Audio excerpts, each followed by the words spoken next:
പ്രതിപക്ഷ നേതാവ് V D Satheesan നയിക്കുന്ന മലയോര സമര പ്രചാരണ ജാഥയിൽ പി വി അൻവർ പങ്കെടുക്കുന്നു. നിലമ്പൂർ എടക്കരയിലെ വേദിയിലാണ് അൻവർ എത്തിയത്. UDF പ്രവേശനം കാത്തിരിക്കുന്ന അൻവറിന് മുന്നണിയിലേക്കുള്ള ചവിട്ടുപടിയാണ് പ്രതിപക്ഷ നേതാവിനൊപ്പമുള്ള വേദി പങ്കിടൽ.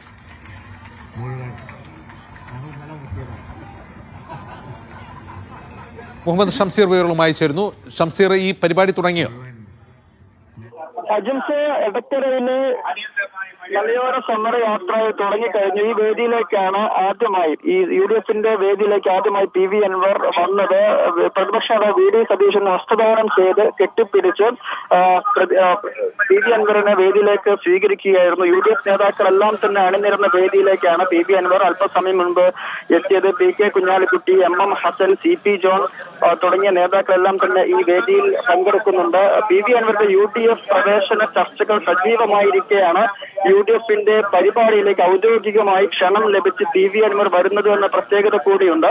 UDF പ്രവേശനത്തിന് വേണ്ടി അപേക്ഷ കൊടുത്ത് കാത്തിരിക്കുന്ന പി വി അൻവറിന്റെ ഈ പരിപാടിയിലെ സാന്നിധ്യവും പി വി അൻവറിന് ക്ഷണം കിട്ടിയതും UDF പ്രവേശന സാധ്യതകൾ എളുപ്പത്തിലാക്കുമെന്ന പ്രതീക്ഷ കൂടി പി വി അൻവർ പങ്കുവെക്കുന്നുണ്ട്. അതേസമയം തന്നെ പ്രതിപക്ഷ നേതാവ് വി ഡി സതീശൻ ഇതുമായി ബന്ധപ്പെട്ട് പ്രതികരിക്കുന്നത് മലയോര മേഖലയിലെ പ്രശ്നങ്ങളുമായി ബന്ധപ്പെട്ട് നടക്കുന്ന ഈ യാത്രയിൽ പങ്കെടുക്കണമെന്ന് പി വി അൻവർ തന്നോട് ആവശ്യപ്പെട്ടിരുന്നു. ഇതിന്റെ അടിസ്ഥാനത്തിൽ ഈ മേഖലയിലെ നേതാവ് എന്ന നിലയ്ക്കും ഈ പ്രശ്നങ്ങളിൽ ഇടപെടുന്നയാൾ എന്ന നിലയ്ക്കും ഈ പരിപാടിയിൽ പങ്കെടുപ്പിക്കുകയാണ് എന്ന നിലയ്ക്കാണ് വി ഡി സതീശൻ പറയുന്നത്. മുന്നണി പ്രവേശനം ഉൾപ്പെടെയുള്ള കാര്യങ്ങൾ UDFിൽ ചർച്ച ചെയ്ത് തീരുമാനമെടുക്കുമെന്നാണ് വി ഡി സതീശൻ നേരത്തെ മാധ്യമങ്ങളെ കണ്ടപ്പോൾ പറഞ്ഞത്. നേരത്തെ വി ഡി സതീശൻ പ്രയോഗിച്ച അതേ പ്രയോഗം ഇന്നും ആവർത്തിക്കുകയായിരുന്നു. പി വി അൻവറിന് മുന്നിൽ UDFന്റെ വാതിൽ തുറന്നിട്ടുമില്ല അടച്ചിട്ടുമില്ല എന്നുള്ള പ്രതികരണമാണ് ഇന്നും വി ഡി സതീശൻ നടത്തിയത്. അതേസമയം തന്നെ ഇന്നലെ മുസ്ലിം ലീഗ് സംസ്ഥാന കമ്മിറ്റി നടത്തിയ പരിപാടിയിലും പി വി അൻവർ പങ്കെടുത്തിരുന്നു. തൊട്ടു പിറ്റേ ദിവസമാണ് UDFന്റെ ഔദ്യോഗിക പരിപാടിയിലേക്ക് വി ഡി സതീശൻ ഉൾപ്പെടെയുള്ള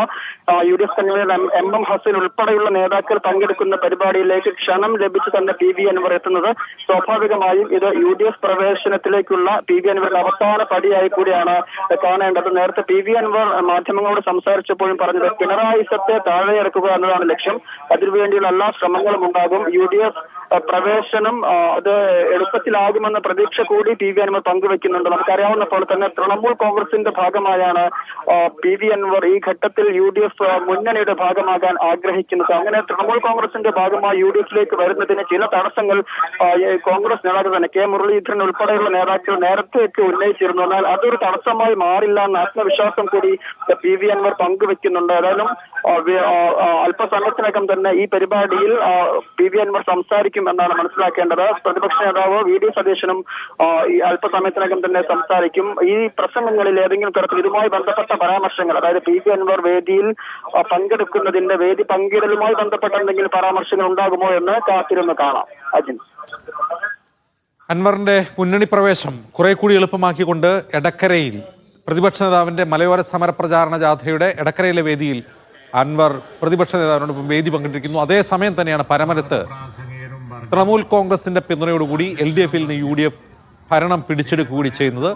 ഇനി കാത്തിരിക്കേണ്ടത് അൻവറിന് വേണ്ടി തുറക്കുകയോ അടയ്ക്കുകയോ ചെയ്യാത്ത വാതിൽ പൂർണ്ണമായി തുറക്കുന്നത് എപ്പോഴാണ് എന്ന് മാത്രം.